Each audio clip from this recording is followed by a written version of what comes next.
Have you guys ever been in that situation where you got a hard deadline that is pressing and you're working frantically to get it done? You know that you have so much work ahead of you, and you gotta just put the work down. You gotta just work deep into the night. You're tired, but you think to yourself, I'll be happy when this is done. Or you think to yourself, maybe, I'll be happy when I lose 10 pounds. I'll be happy when I ace this test. I'll be happy when the kids go off to college. Okay, some of these are more obvious than others. And I think we've all fallen into this I'll be happy when syndrome, right? It's one of those things where we always think about if we accomplish this goal, then we can allow ourselves to be happy. Now, why do we do this? Is happiness kind of like an early celebration? If we're happy now, is that celebrating early? I mean, the work still has to be done, right? If we're happy now, it's like, well, maybe we haven't done the hard work yet. Now, hold on to that thought. There's this man that I want to tell you about. His name is Shawn Achor.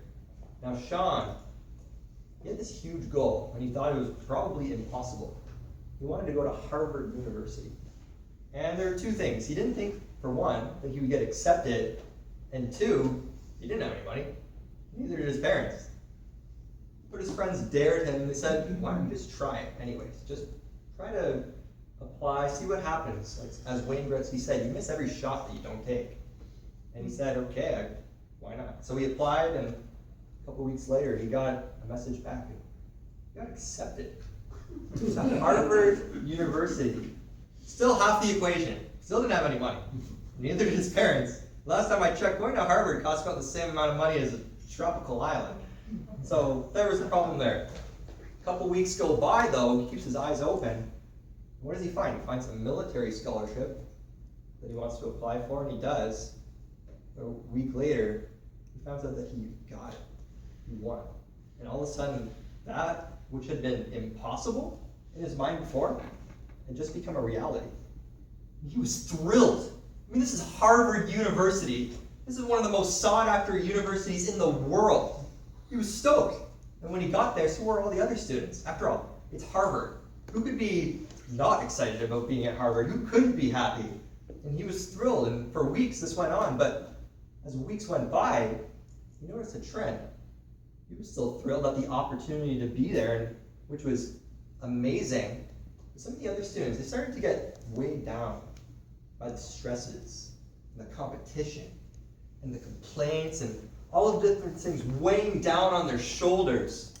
And no longer were they thinking about this amazing opportunity that they had to be at the school. And if you think about it, this makes sense. A student who goes to Harvard University, when they're born, they're told by their parents, you will be great. You are going to be the best, and they are bound for greatness from such a young age. As they're toddlers, they move up to middle school, from middle school to high school. They're getting almost perfect tests, a stack of extracurriculars. Half of these people are the valedictorians of their high schools. They're always at the top, always. And then they get to Harvard, and suddenly, 50% of them are below average. But don't tell them that. And this was shocking to them because they worked so hard to be there, and all of a sudden, all these people are in the same caliber, and they're not sticking out like they once did. And Shawn noticed this, and for 4 years, he continued to study his undergraduate degree, and then after he finished, for another 8 years, he went and he studied in the dorms, and he was able to observe the students. Now, Harvard asked him to do this. He wasn't that guy. And he noticed a few different trends with these students. Their level of optimism really allowed this fuel to bring energy in their lives. And so he met one-on-one with 1,100 different students for coffee. And that is a lot of caffeine, probably enough to get an Olympic team disqualified. And he noticed that all of these high-performing students, they weren't necessarily focused entirely on their work. They were just optimistic, and they had these energy levels. And so he went on his own study, and he studied 1,600 of the students at Harvard University. And what he found was unbelievable. He thought to himself, all of these students who are doing so well, every single one of them, they have this level of optimism about them, this level of enthusiasm. And he thought to himself, well, I guess this does make sense. After all this time, we've had this mentality of accomplish this goal and then we can be happy. And what happens when we accomplish our goal? We end up just pushing it further away, right? We get a good mark on a test, we got to get a better mark on the next test. We get a good job, we got to get a better job now. We hit our sales target, now we're going to push up our sales target, and we're going to always strive for more, and happiness always becomes on the other side of the cognitive horizon.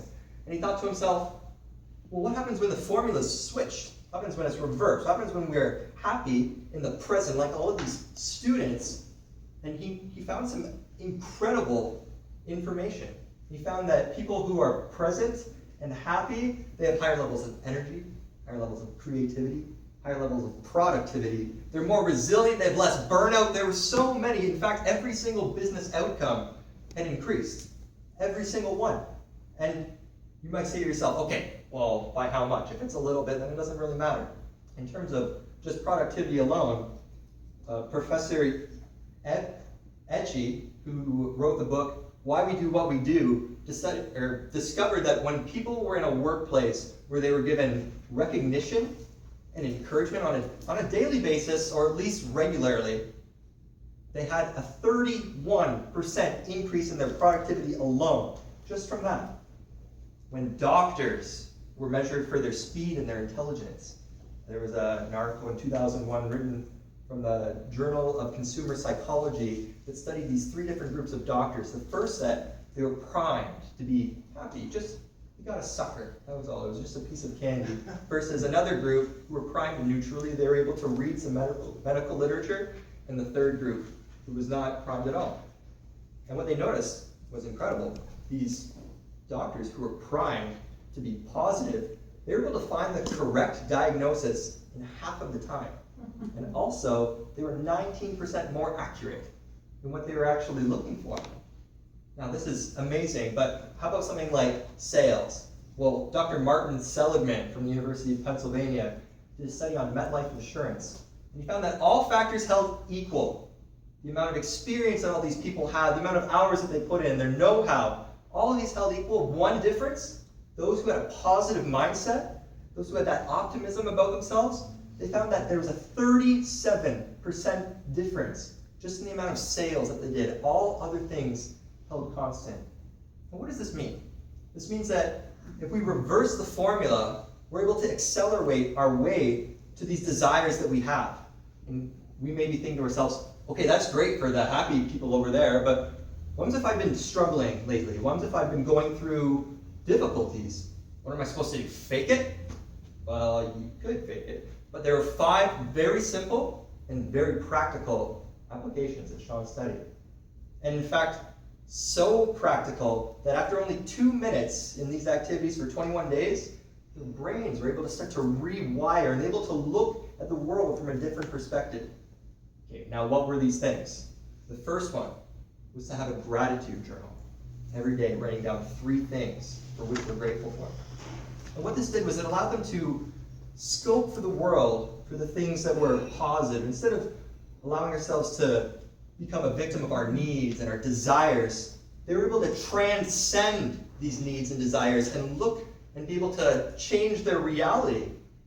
The second thing that all of these people did was they did what was called the doubling effect.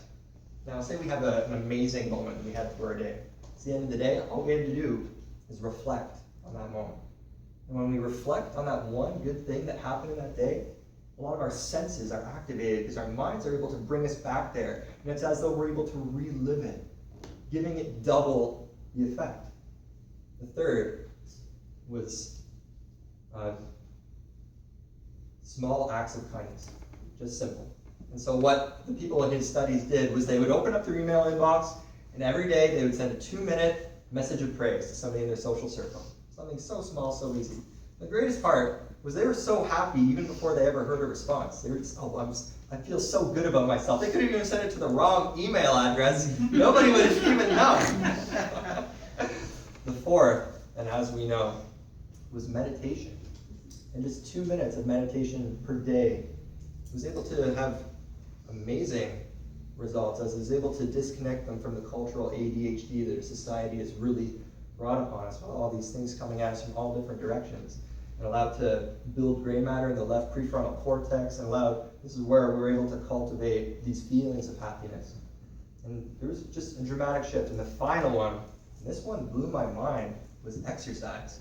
Now, we all know exercise elevates our endorphins, increases blood flow, but that's not even the half of it. There's emerging research that shows that exercise promotes the greatest secretions of neurotrophins, such as brain-derived neurotrophic factor, which is like miracle grow for the brain. What it does is it maintains, but not only maintains, it builds all of the connections in our brain.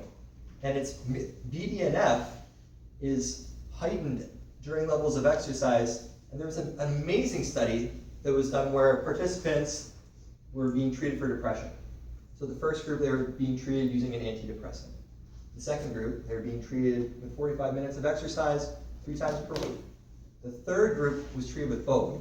Now, 4 months later, awesome results. All of them had way lower levels of depression, which is great. But the kicker was, another 6 months later, they were tested again for their relapse rates. This was impressive. So the people that had taken the antidepressant, there was a 38% relapse rate. It wasn't much better of a relapse rate with the combination of the two at 31%. What was crazy was that the people who had only exercised, their relapse rate was 9%. Dramatic difference. And so all of these things are able to be implemented into our lives. They're so simple. And in fact, we all know these things. These are things that are common sense. But the thing about common sense is it's not common practice. So when I was about 18 years old, I remember I was in this point of just angry all the time, and thinking of gratitude and things that we're grateful for. I was never doing that. Then I moved to Vermont, and when I first moved to Vermont, I was inspired by Shawn Achor, and I implemented these into my life, and it really changed my life. When I moved to Vermont, it was the first time I'd ever been away from home. I was in a new country. It was a new job. My first time ever working a real job. And before you know it, a few months into my job, I was nicknamed Smiley Miley, which is something I make sure not to tell on first dates. Save that for the Disney Channel. But all these things are so simple. And when I emailed Shawn Achor, he got back to me. And he really put it into terms that I think all of us can agree with. These are such small practices, but if we all contribute to the conversation of these things, of doing just such little things that can radically change our lives, we can literally bend the reality that we're living in and have one of the biggest revolutions of our time. Thank you very much.